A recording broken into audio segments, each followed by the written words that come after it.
احنا نريد ان نشاهد هذه اللقطات من الطائرة. هذه اللقطات، هذا هو شارع النصر، شارع النصر، وهذه هي عمارات النصر على الشمال. السهم يشير إلى شارع النصر، وعلى الجانب الأيسر عمارات النصر.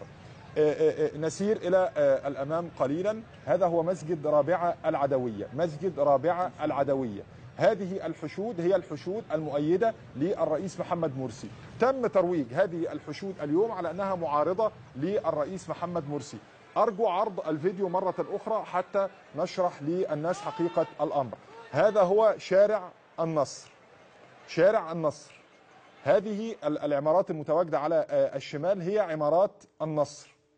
طيب، مساكن الضباط بشارع النصر، عمارات النصر. طيب، هذا هو شارع امتداد شارع النصر، المظاهرات مؤيدة للرئيس محمد مرسي.